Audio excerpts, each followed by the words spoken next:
The recording? Yeah, it is. Okay, so last time we started out with discussing groups. I got a couple of questions on some of these. So regarding the whole closure thing, you can just think of it as everything being kind of inside its own box, right? We call it closed because when I have this group operation, I want to make sure that everything still stays within its own box. This is different from closure in terms of like row analysis. So we'll talk a bit more about this next semester in row analysis, but it's almost like the same kind of thing. So for those of you who have seen this definition, right, closed, we can say you've heard this is the complement of an open set.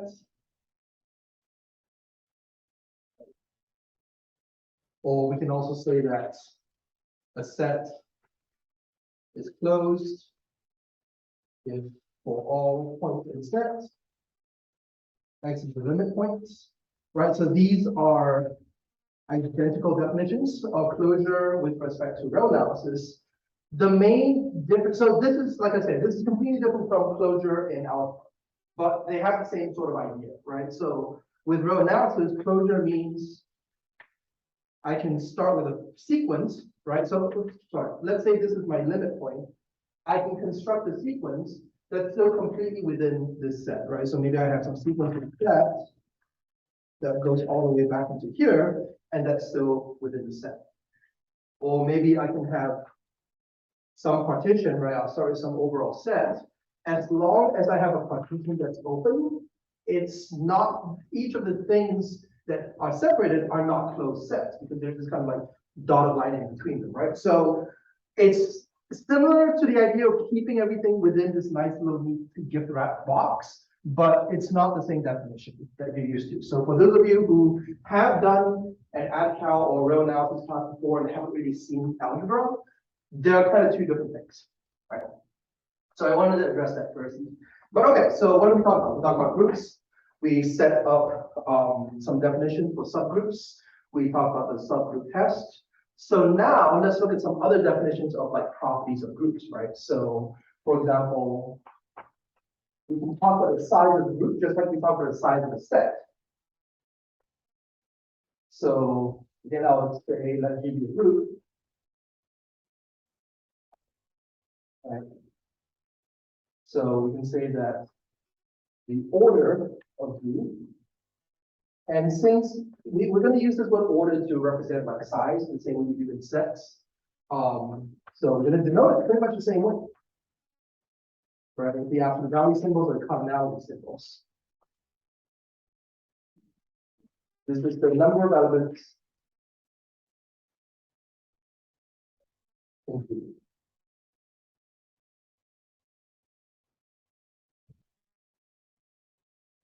So when I say elements in G, I'm talking about elements of the group, so you can also think of it as element of the set, right? So the order of G, you can think of it as the cardinality of the set associated with the G, which is why we use the same symbol.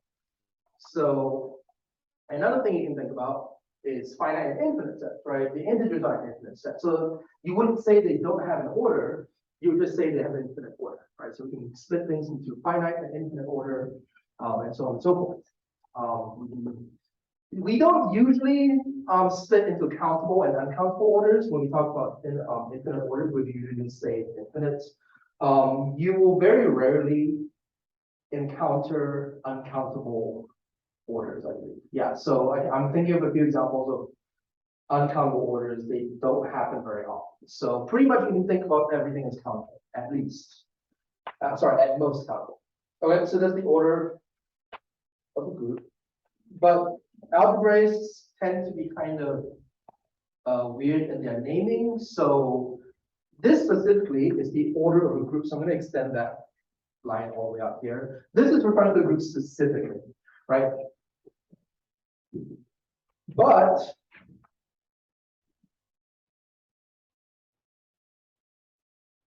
we can also talk about the order of an element.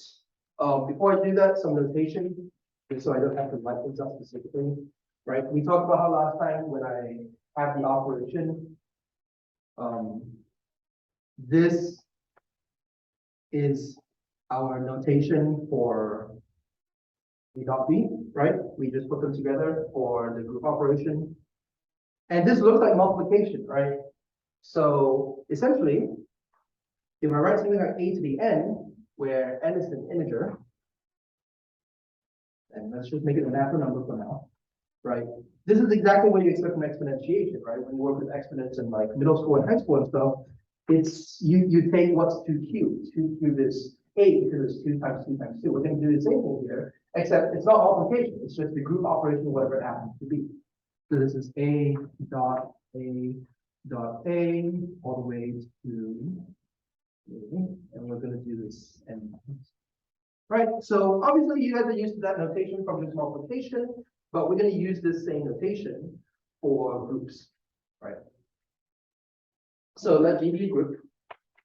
We say the order of its elements. Let's call it little g. Right. This is the smallest natural number such that g to the n is the identity. Right. So one way you can think about it is, okay, pick a number, compose it with itself, and keep going on and on and on and on. When does it get back to the identity?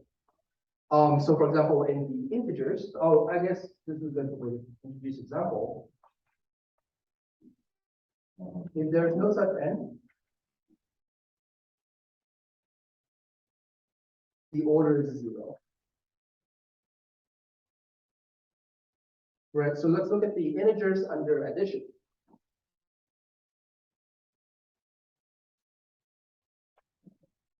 What's our operation? It's addition. So if I do the order of the element 1 is an integer.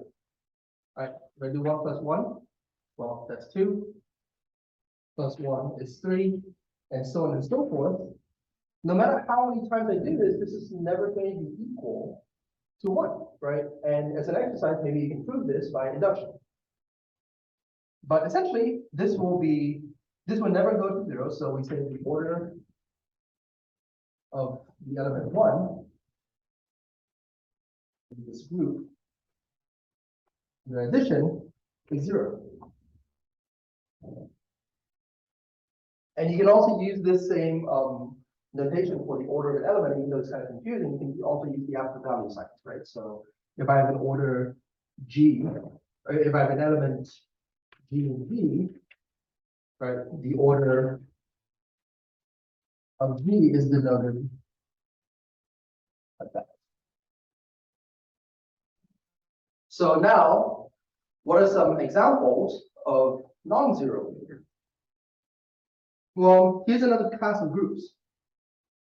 We talked about equivalence classes, modulo n, right, a few lectures ago when we talked about equivalence relations. So we talked about how they kind of partition the integers, and it turns out that because of the way they partition the integers, these turn out to be groups, right? So, and they're groups under addition. So, for example, if I wrote Z3 like this, right? Or rather, I'll give it to you in general. Tn is the group of equivalence classes modulo.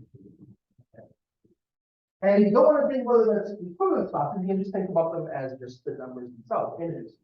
It's 0, 1, 2, 3, all the way to n minus 1. Right. So here, it's always under addition, right? When I write z in this way, it's going to be under addition. There's going to be a different way to do multiplication. Maybe we'll talk about that later. But if I just have no decorations up here, this is just going to be the group under addition. So let's take Z3, right?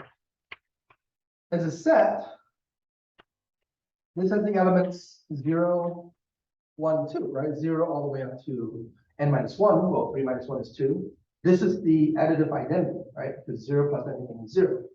So the idea now is, again, remember we're working modulo n, right? Everything's modulo n. So let's take the number 2, for example, right? 2 is 2 mod 3, right? No difference there. Well, what happens when I do 2 plus 2? Right, this is 4, but 4 is just 1 mod 3, right? So 2 plus 2 is 1. And then if I need to do this again, 2 plus 2 plus 2, that's 1 plus 2, which is 3, so that becomes 0 mod 3. Right? So notice that this is 2 to the power 1, this is 2 to the power 2, and this is 2 to the power 3. And notice that now I'm back at 0. So that means the order of 2 within this group, within Z3, the order of 2 is 3. This is the smallest natural number we needed to get back to the identity. For those of you who want a different definition or the one in which there's less words and if you want it written as math, we can write it the very same way we did for the greatest common divisor and the lowest common multiple, right? The order is n and n such that, right, g to the n equal to e, and also if g to the m is equal to e, we must have that n is greater than or equal to n. Right, that's another way you can do it. And just like with the GCD, we can actually replace this less than equal to with the division symbol. But generally, that's not needed, right? Unlike with the GCD, we don't need to strictly define it that way, but you can prove it as a proposition or a theorem if you want. So there's something special you might notice about these additive groups, right? You might notice that when we talk about these guys, if you start at 1, you're always going to get back to 0, right? 1 plus 1 is 2, plus 1 is 3, and you'll go through every single element up to n minus 1, and then n minus 1 plus 1 is 0, the additive identity. So before we dive into that as an example, let's look at another definition, right? A group G is cyclic if there exists G such that, right? So what is this? This is the order of the group. So what does it mean that G to the power of the order of the group is the identity? Well, it means that the order of the group is the order of the elements that I picked here. And so this means this is what we call generates the entire group. We say that this G generates.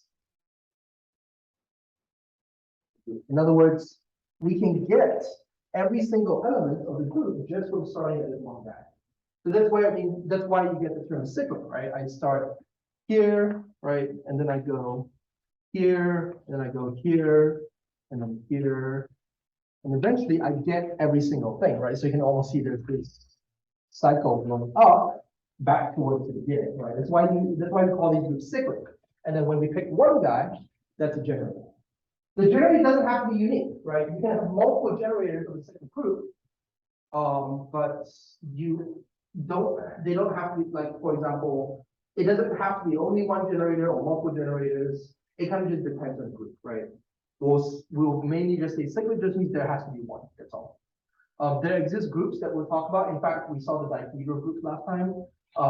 It's not cyclic. You can't just generate using one element, but you can generate them using two elements. We will still say that these two elements generate the dihedral group, or we'll still use that term. But when we talk about a generator of a cyclic group, we're specifically referring to the one guy that gets everything, right? And so why is it important to be cyclic? Well, it turns out that these Z enzyme rows, these are called cyclic groups.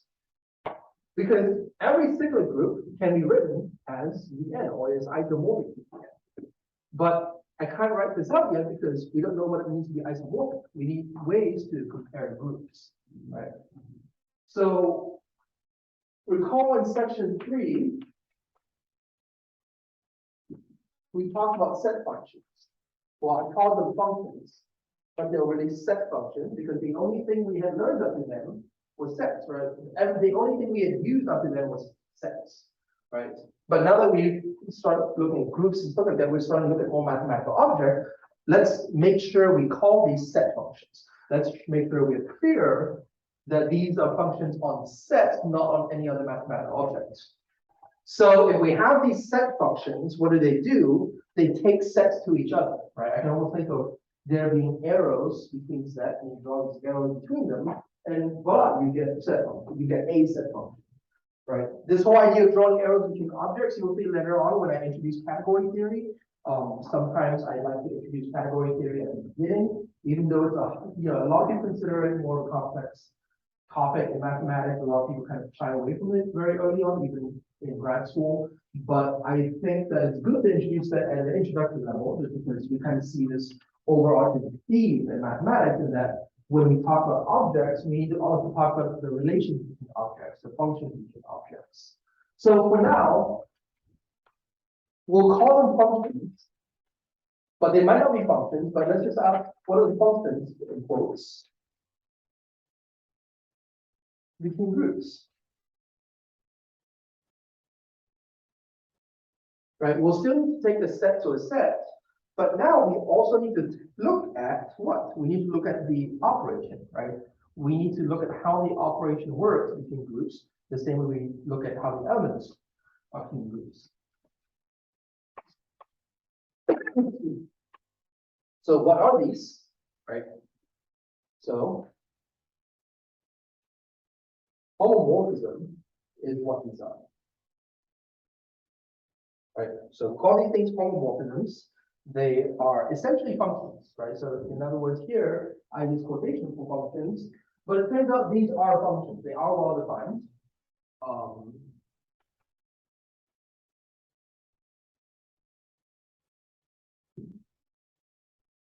So these are functions between two groups, and I use the word function in the standard sense where it's well defined and passes the vertical line test informally.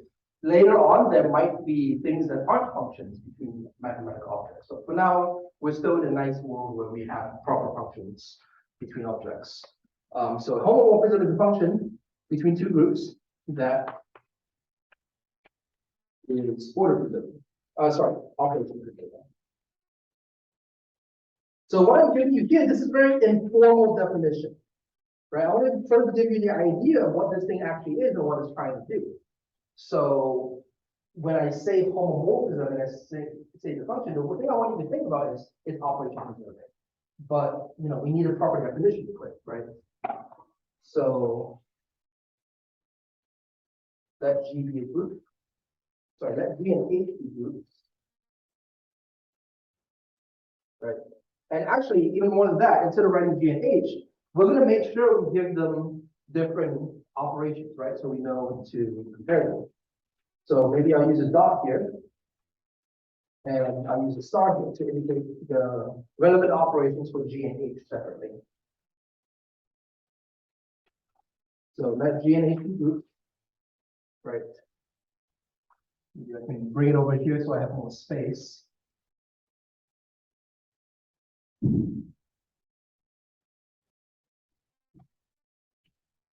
What do we get? Okay, we get so homomorphism is a function. We usually use the Greek letter phi for homomorphisms. But you can use whatever you want. You can still use F, G, whatever you want. Typically, we will use Greek letters so that whenever you see a phi like this you want to think of as homomorphism. So you have homomorphism as a function phi from G to H, such that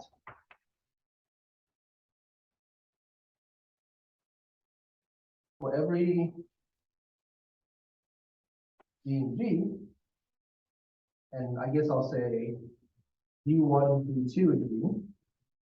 What does it mean to be operation preserving? It means we preserve the operation from here to here. So get phi of G1 dot G2 equals phi of G1 star phi of G2. So notice what I did here, right? I'm using a different symbol.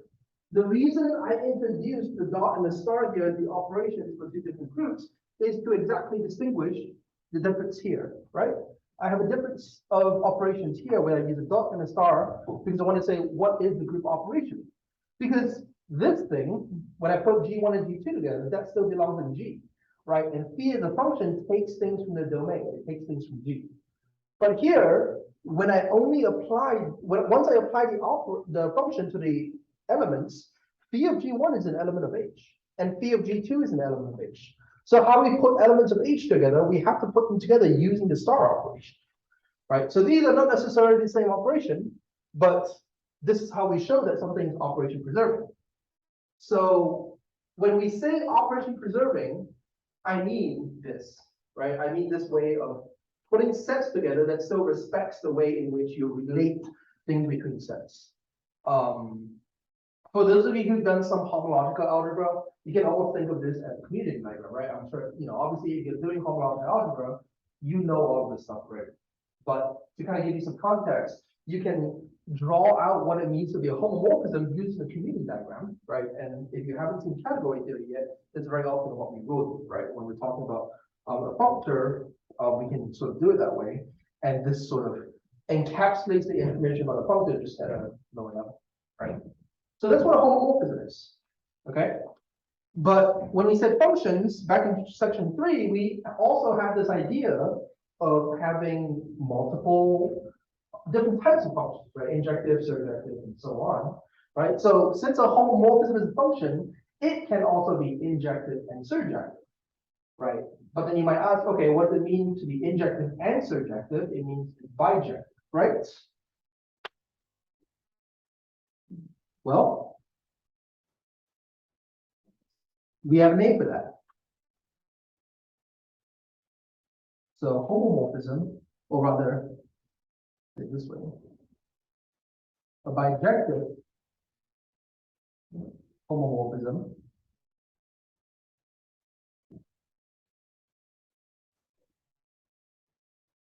is called an isomorphism. Right, so if I want to check if something is isomorphism, it means I'm given a function, and I want to check that it's operation preserving, in other words, check it's a homomorphism, and then check that it's bijective, in other words, check that it's both injective and surjective. And as part of this definition, right, the same kind of thing we did in functions, right? We said that two sets are bijective if there exists a bijection between them. We're going to have a similar naming convention here.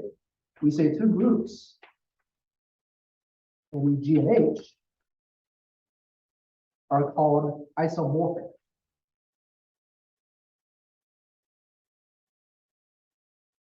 Right? If there exists phi from G to H, such that phi is an isomorphism.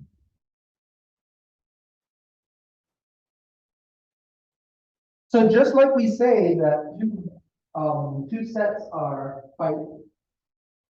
so just like we say a function is bijective, if there exists a bijection between two sets, we can say that two groups are isomorphic to each other if there exists an isomorphism, right? And we denote this as G.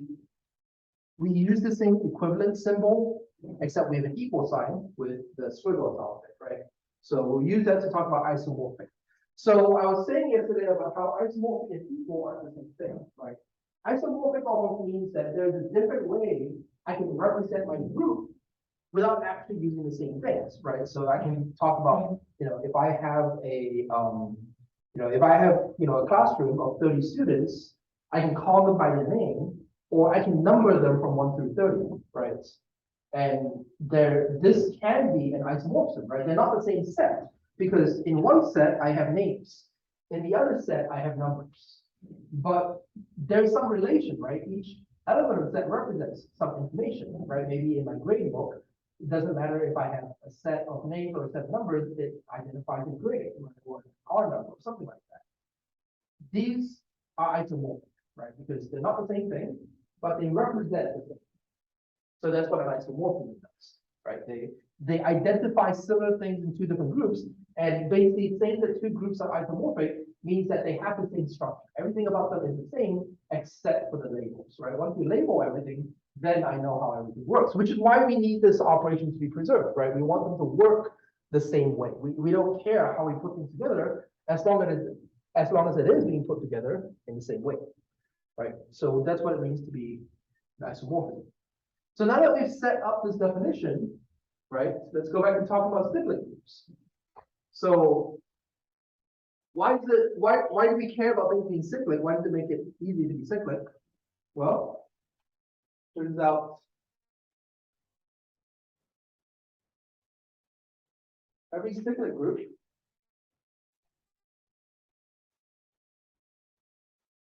or maybe I'll write this in a more precise way. Let G be a cyclic group.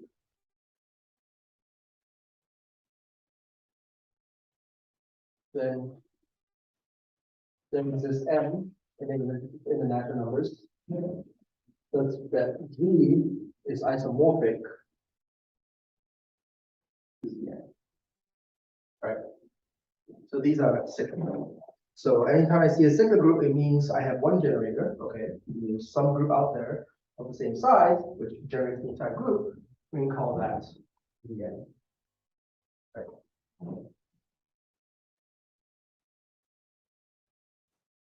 Okay.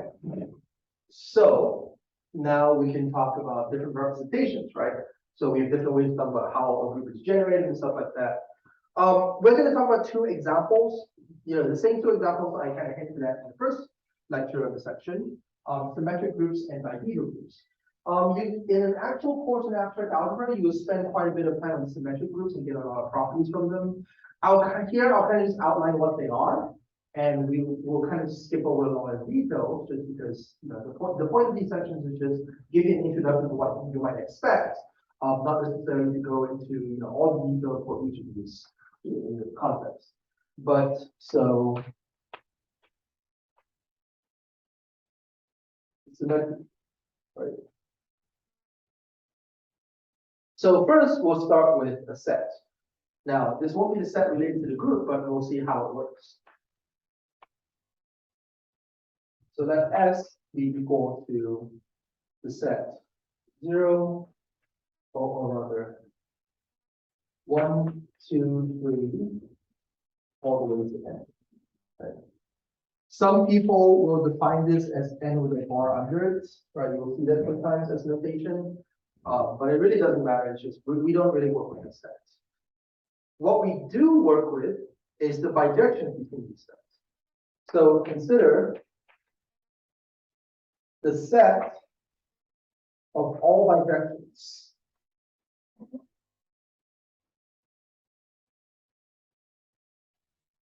from S to itself. So this is why they're also called the permutation group. So in some notation, I can write an element or GS, right? Because I'm preparing for it to be part of some group G. G and G.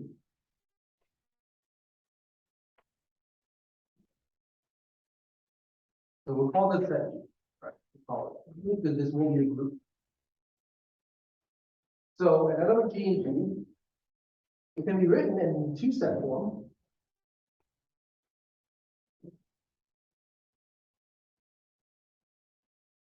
Like this. Right. This is kind of like this is one notation where it's kind of like a length 2 or size 2, whatever you want to call it. It's a 2 tall notation, but essentially this will represent a function from the set 1 through n to some rearrangement of this, right? So for example, if I had the identity, if everything was the same, I have this, right? Where you can almost imagine there's arrows pointing downwards. So this almost says 1 maps to 1, 2 maps to 2, and 3 maps to 3, and so on and so forth to n maps to n. Right? And so you can almost imagine there's these arrows on here, you don't write them. So how many ways are there to rearrange the bottom row? Well, it's n factorial, right? So those of you who've taken combinatorics will recognize why, but just for a quick idea, why is it n factorial? Well, in the first spot, how many choices do I have to put at first? Well, I have n choices, right? Once I have n choices, how many choices are there for the next set? Well, I've already used 1, so it's n minus 1. So it becomes n times n minus 1 times n minus 2 all the way down to 1. That gives us n factorial. So the order of this group, once we haven't talked about the operation, but we want it a little bit. So first of all, since this is a set now, the cardinality of the set is equal to n factorial. Now, as a group, what's the operation? The operation is, well, how these work with each other, right? So these are my elements, and my operation is what? Well, first of all, what are these? Right, the functions. How do you put two functions together? You compose them, right? So the operation is exactly function combination.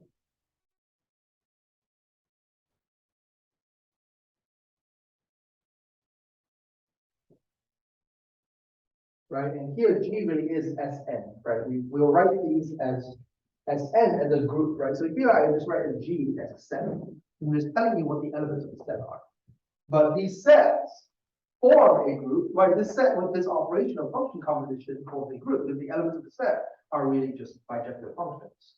So the group will be denoted as N. So let's look at a quick example. I'll use this notation, and then we'll see another notation in a little bit. And that's basically about all I'll do with symmetric groups. So we'll consider S3, right? The permutation group on 3 elements. Right. So we'll pick 2 elements. So let this element be maybe this guy, and then we'll let this element be this guy. Right.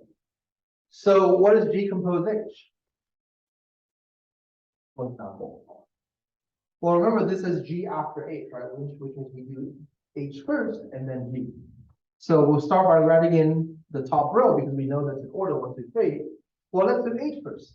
1 goes to 3. But then we do G afterwards. We're already at 3. 3 goes to 3. Right. Here, 2 goes to 2, and 2 goes to 1. And then 3 goes to 1, and then 1 goes to 2. So this is G composed H, right?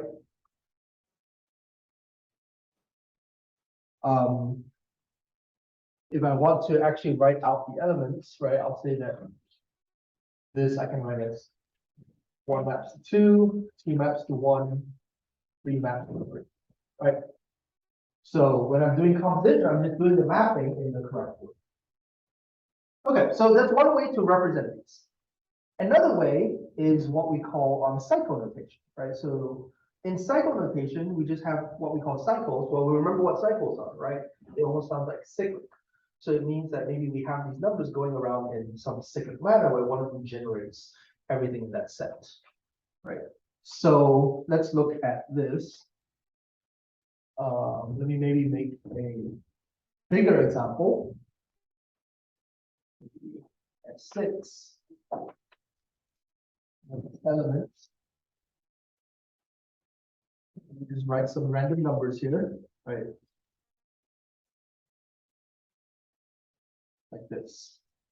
So when we do cycle notation, it means that we're writing the element out in a 1-line notation. Well, I'll just pick an element and I'll figure out what comes next. You know what? Think of it as, you know, let's just have an easy way to show where things map. So let's just start with 1. It doesn't matter what number you start with, but we can choose 1. Where does 1 map to? 1 maps to 2 by this arrow, right? So I'll just write a 2 afterwards. 2 goes to 1, completing the cycle. When I complete a cycle, that's in 1 parentheses, right? So now let's look at the next thing. I start at 3, the next number I have. Well, 3 maps to 4, but then 4 in turn maps to 5, which maps to 6, which maps back to 3, so I compose the parentheses, right? So this is my element in cycle notation.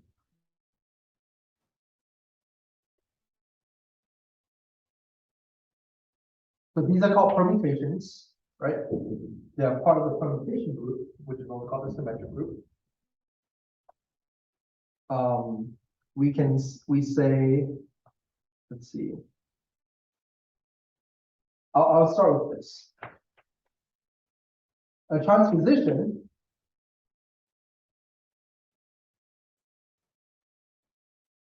is the cycle of two elements.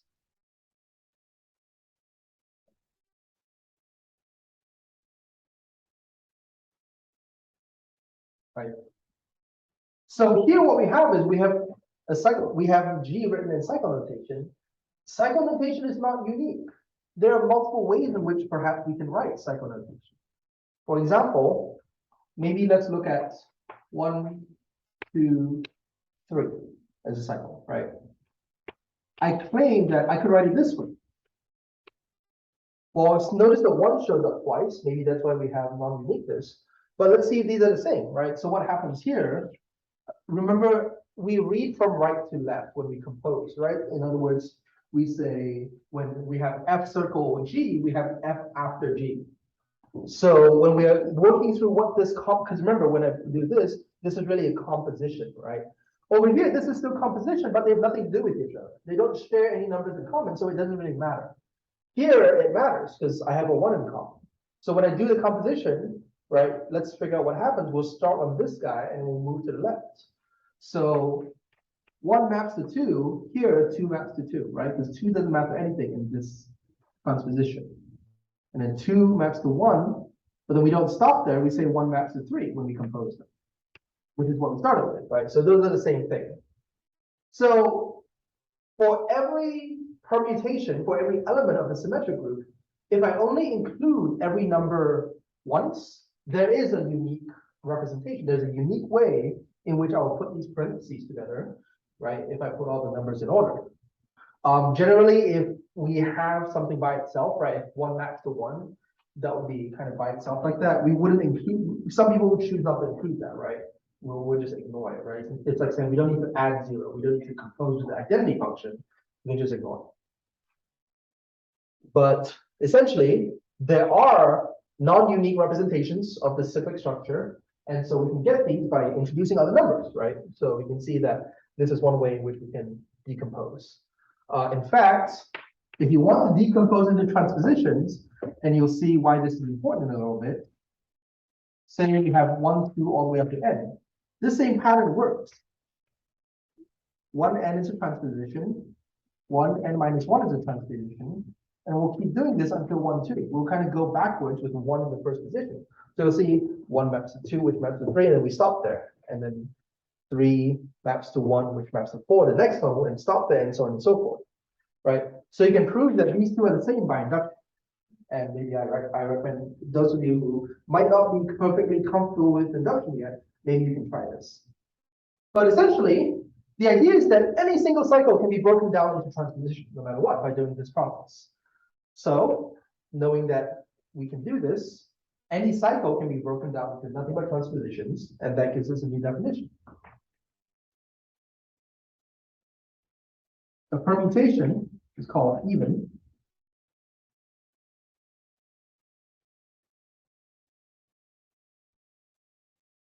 If it can be rewritten as an even number of transpositions.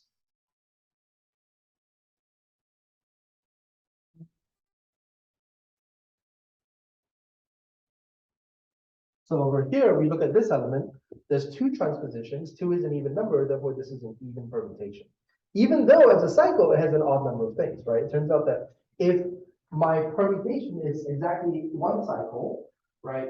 If there's an odd number of things in there, then it's an even permutation and vice versa. Because of this construction, there's always going to be off by 1, right? If one's even, the other's odd. If one's off, the other's even. And so we have the same definition for odd, right? So permutation is even if it can be written as even number of transpositions. So we'll have the same thing for odd. So you ever hear people talk about even or odd permutations, this is exactly what they say. They're saying, look at the permutation as an element of the symmetric group. rewrite it as a bunch of transpositions and see how many there are. I won't go on too long about symmetric groups, so I'll give you one more theorem that's important about them.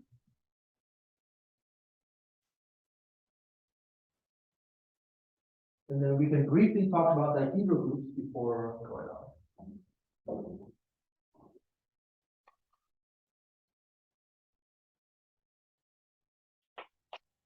So this is called Cayley's theorem.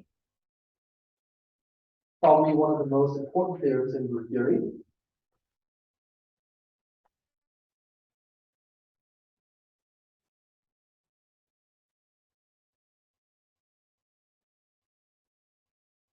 So if G is any group, doesn't matter. Any group is isomorphic to a subgroup of Sn.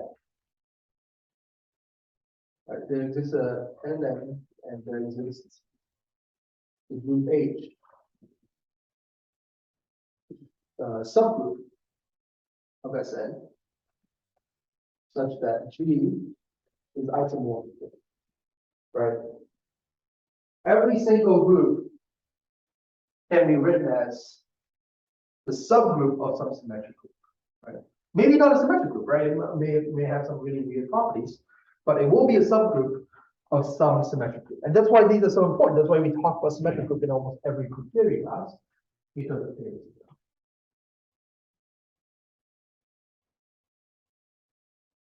Okay. Dihedral groups, just as an example. Now that we know more about groups, we can write out something about this. And this will also let me introduce something similar to set builder notation, but for groups. Right? So we talked about how the dihedral groups have rotations and reflections, right? So that means we have at least two elements. We have a rotation, right? So I'll call this dn. Some books use d2n. Either way, the order of the group is 2 times the number of vertices, right? So if I use this to represent n being the number of vertices, we get that the order of dn is equal to 2n, right? In this notation, 2n is the order, right? But that's still with n as the number of vertices. That's why there is that alternate notation. I'm going to go ahead and use this notation. I'll use dn, right? And we'll just. But if you want to be really clear, if you want to avoid this whole misunderstanding between dn and d2n, you can just say the dihedral group of order 2n, and there's literally no discrepancy there. There's no way you can mistake that, right? So if you reference a group by its order, by saying order, dihedral group of 2n, well, it'll be that. Now notice it's always 2n, it's always even. There's always going to be exactly the same number of rotations as there are reflections. There are always going to be n rotations and n reflections. So let's look at an idea of this. If I have a square, where are my rotations, right? If I start here, I can move it around and either start here, here, here, or here. So there's my 4 rotations. 1, 2, 3, 4, right? What about my reflections? Well, on first glance, I can say that I have this guy and this guy. And you go, wait, that's 2 reflections. But those aren't the only ones. I can go through the vertices. Here, here. Right? So those are my 4 reflections.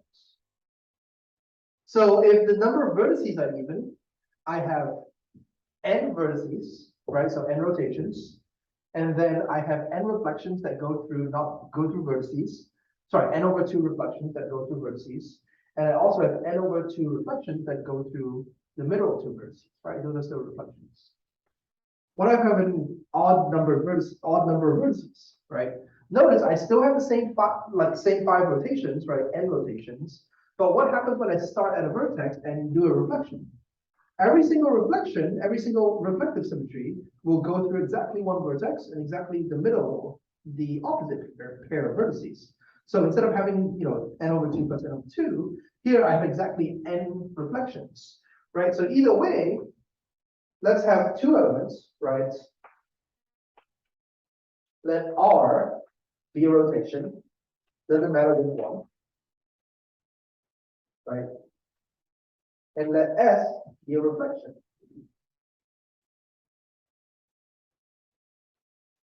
Right? Turns out that you can generate this entire group of rotations and reflections, that you can generate the entire dihedral group using only these two elements, nothing else. Well, think about it, right? If I want to rotate something, it's either a combination of rotations or a combination of rotation and a reflection, right? So in other words, I can write it this way. We'll use angle brackets, right? Because this isn't a set, it's a group, so we're going to avoid using the set brackets. This is generated, right? Maybe I should explain this notation.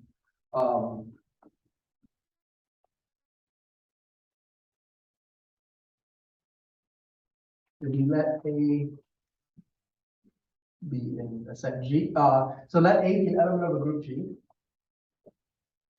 This notation, when we use the angle bracket, this is the set A squared, A cubed, A to the fourth, and so on, right? You don't stop. Well, if the group is finite, this will stop, right? But if it's not finite, this will keep going. If this could keep going on forever, it could go back to the identity. It doesn't matter, right? This is what we call the group generated by A. Based on how this works, this is always a group, right? So this will always be a subgroup of G, right? So the set generated by this element is always a subgroup of the original group G with respect to the same operation. It might not be the entire group, right? But obviously, if G is cyclic, so when I gave the definition for cyclic earlier, if I use this notation, I can alternatively say that G is cyclic if there exists a G such that this is equal to the whole group, right? It's the same thing.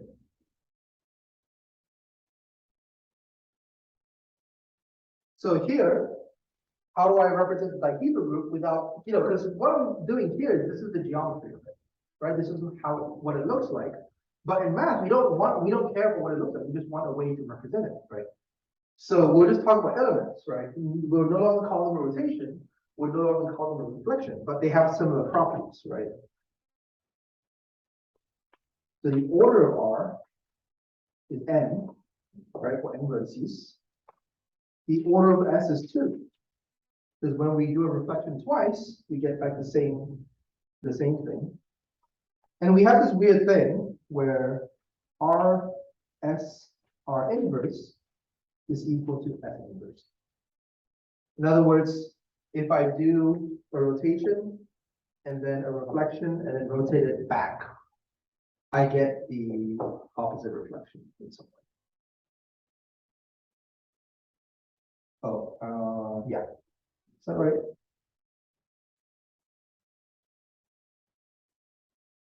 I don't think that's right. I think it's the other way.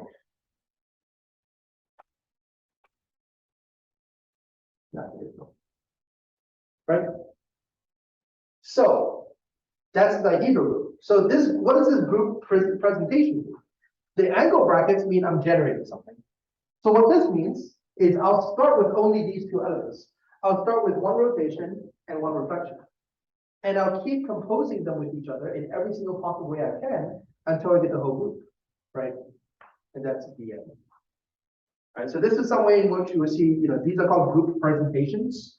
They're kind of an upgraded form of set builder notation, but this is the way you can talk about a group based on the elements that generate it, right? Sometimes you won't have pretty ways in which you can generate the entire group, but you'll get, there'll be some way to do this, especially in finite groups, right? I mean, if I want to be really dumb, I can literally just have a group generated. So these don't have to be like the minimal generators, right? It doesn't have to be the minimal number of things that generated. I can take a group, and if it's finite, I'll just list all the elements and put a generator on, right? It still doesn't with the group because the group is closed. So these are the primary two examples of types of, or rather classes of groups that you'll see in a group theory class. right? Symmetric group is a dihedral group. And other than these examples, one thing I want to note is when you start studying algebra, it is very, very, very heavy on definitions, right?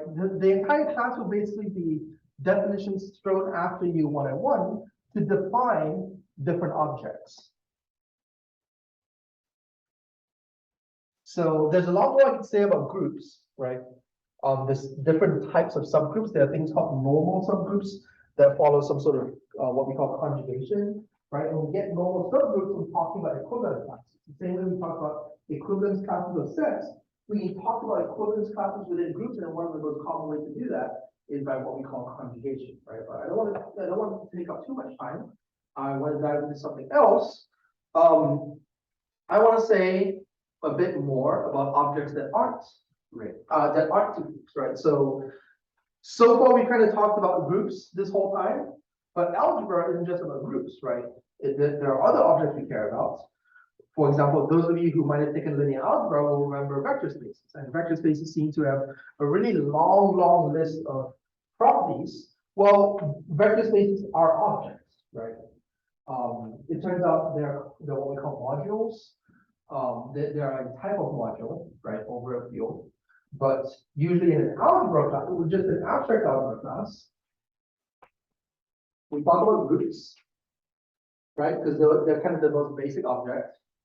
But then we'll talk about rings, which have some properties. And then fields have even more properties than rings. And we also have these things called modules, which usually are covered in some undergrad. They're covered in some undergrad programs and others, some other, and not in some, but they're definitely the most complicated of the bunch, but most important applications of algebra use modules, right? So we look at groups, right? And we have names for these things that don't have certain properties of the group. And one of them is called a monoid, right? You can think about this as a quote-unquote group without inverses, right? So essentially, we have associativity. We might have identity. I'll say we have identity, and we also have closure, and we have associativity for sure, right? So those are things we will have for that. So you can think about it as missing that inverse property, right? And I'm going to go ahead and say you're also going to be missing the identity, right? So most of the time in rings, they're not required to have an identity for multiplication, as I'll show you in a little bit. But pretty much every single important ring out there usually does have a multiplicative identity, and there are very, very few cases that don't. So usually most of the time when people say ring, they're referring to what we call ring with unity, right? Where unity is some identity. It's a unit, it's some multiplicative identity. So what's a ring? Let's find the formal definition. Right. Here's an informal definition. Right. A ring is denoted R plus dot, right? There's two operations now. So informally, we can say a ring is a abelian with respect to addition, right? Whatever that. So these don't have to be regular addition and multiplication, right? They're written this way because the most obvious thing you have for a ring is the integers and real numbers, right? So those have standard addition and multiplication, but really these could be any operation that satisfies certain things, right? So the abelian with respect to some addition, an abelian group, right? And it's a monoid with respect to multiplication. But also, there's distributive loss. Right, this distributive laws for plus and times. In the interest of time, I'm not going to write up all the formal properties and axioms that make up a ring, just like I did the groups. But I recommend you look up on Wikipedia, on some math book, whatever, find the proper definition and see, you can see why this is, right? But essentially, when we have a ring, there's an abelian group with plus. In other words, when I take R plus, that's a group that's commutative. This is not necessarily commutative, right? The multiplication is not necessarily commutative. Matrices form rings and multiply matrices. When you multiply matrices, you care about the direction, right? If A and B are matrices, for those of you who've done matrix multiplication, you know that AB is not necessarily equal to BA. So we have a monoid with respect to multiplication. We might not have an identity, and we definitely don't have inverses for sure, but we know how to distribute these over addition, or we know how to distribute addition over multiplication, right?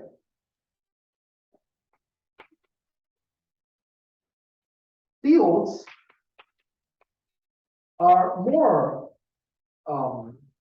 they have more properties and more restrictions than rings, right? So again, I'll talk about this informally, right? A field is a commutative ring with unity. Right, so I couldn't just say commutative ring and just assume that as an identity, but just to be safe, I'm going to make sure we say it's a commutative ring with unity, so that every non-zero element is a unit. What does it mean to be a unit? It just means there exists a multiplicative inverse, right? So units, anything that has an inverse, anything that can be inverted. So fields, very briefly, just a commutative ring with unity. So, sorry, I really should mention this. I've got to just saying it. This is an abelian group. So abelian groups are always commutative, right? That's what it means to be abelian. But I said that multiplication is not necessarily commutative. So when I say a ring is commutative, I'm referring to the multiplication. So when I say something's a commutative ring, I mean that multiplication is commutative on top of all the other properties, right?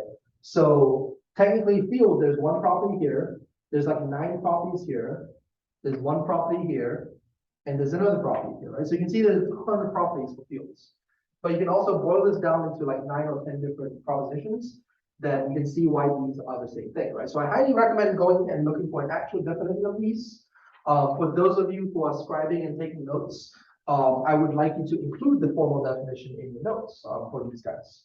But this is an informal way, and this is how I think of rings and field, right? When someone asks me what a field is, I don't go through my head and go, oh, it's commutative under addition, it's associative under addition. I don't go through all 9 properties, including like distributive laws and stuff like that. I just say, think in my head, oh, a field is a C ring with unity so that every non-zero is a unit, that's all, right? I'm not really going to go over modules. I'll briefly just explain them. You can think of modules as these objects that we can equip. They're essentially rings that we equip them with some extra way to put things together, right? So for those of you who have seen vector spaces, right? A vector space is a module over a field, right? So we say that a vector space over a field has certain properties, but when you say over a field, that means you think those are your scalars, right? That's the same thing here. A module is kind of a generalization of vector spaces, right? If I do everything I do with vector spaces, except I do it over a ring instead of over a field, that's what a module is, right? So really, you in a formal course, you would define a module first, figure out what that is, and really it's module over some ring. Right? So these are really modules over a ring. And so if the ring is a field, then you get a vector space. Because we're adding more properties here, you know, every field is a subset of some ring, right? And another thing you might do in algebra is, you know, you'll start with recognizing that, okay, if you get really specific, here's fields, here's rings. There's other circles inside here. There's other things in here, right? There are things called integral domains, Euclidean domains, principal ideal domains, all of which are important. But you can find this in what are called class inclusions. Right? If you go to, in particular, if you go to Wikipedia and you look up rings in mathematics, the first place on that page that you see class inclusion, if you click that page, it'll bring you to this other Wikipedia page that has a long list of all these inclusions and what they are as subsets, right? So that's essentially what we have there. So I'm not going to go through theorems for each of these the same way I did for groups, right? Because there's just a lot of it I could kind of go on forever. But I wanted this course to be kind of just an introduction into these sorts of objects. Let's see, where am I in time? Do I want to cover anything else? Let's see. So I think definitely on Friday, I'll cover a bit about representation theory and a little bit about what I'll call Lie groups and Lie algebras, mostly for those of you who might be interested in physics. Lie groups and Lie algebras are fairly complicated to build up from scratch. So you definitely should have some mathematical maturity within algebra before you start working with Lie groups and Lie algebras. But I'll briefly talk about them on Friday, just to give you a sense of what to expect, right? So I think I'll end the main lecture here. We kind of have a couple things to talk about Friday. The thing I want to end on is why we call this algebra, right? The idea is we have a lot of these structures that we keep building up. And we're going to end with, so remember I said the vector space, right, is a module over a field, right? We build up from groups to rings to modules, and then once we talk about field, the specific cases of rings, then we can talk about specific cases of modules and vector space. So it turns out that the easiest way to define an algebra is an algebra is exactly a vector space where you're allowed to multiply vectors. Because again, for those of you thinking of algebra, you can add vectors, right? But your operations are either vector addition or scalar multiplication. There's no other operation, right? So you kind of thought you don't know how to multiply vectors, but as an algebra you do. So for example, think back to like middle school or high school where you start doing algebra. It's really a way to talk about how to multiply numbers, how to add numbers, right?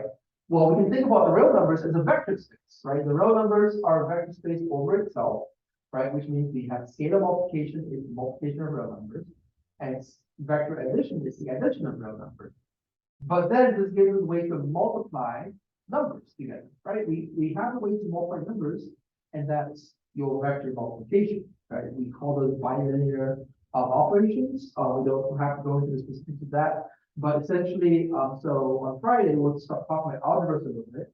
This will allow me to give you a very, very brief introduction to tensor products. So we'll talk about tensor products, we'll talk about representations, and we'll talk about Lie groups and algebras. And I think I will choose to end there for the algebra section. And I'll also give you guys a list of other topics you might want to go over for, if you want to see what else there is in algebra, right? So I'll end on Friday. So after Friday's lecture, we'll be done with algebra, and I'll give you a problem set and a quiz over this stuff. And then the next section we'll do is real analysis. For those of you at Tech, Tech calls it AdCal or Advanced Calculus, but really most people call it real analysis. And so we'll do that, and then we'll jump into topology, which kind of makes use of both algebra and real analysis in some way. I haven't decided if I want to do interlude between real analysis and topology, because there is a way to talk about point set topology as kind of using its stuff in real analysis, and you go on to general topology. But yeah, I think I'll end there for now, and I'll see you guys on Friday. Stop the recording. Okay.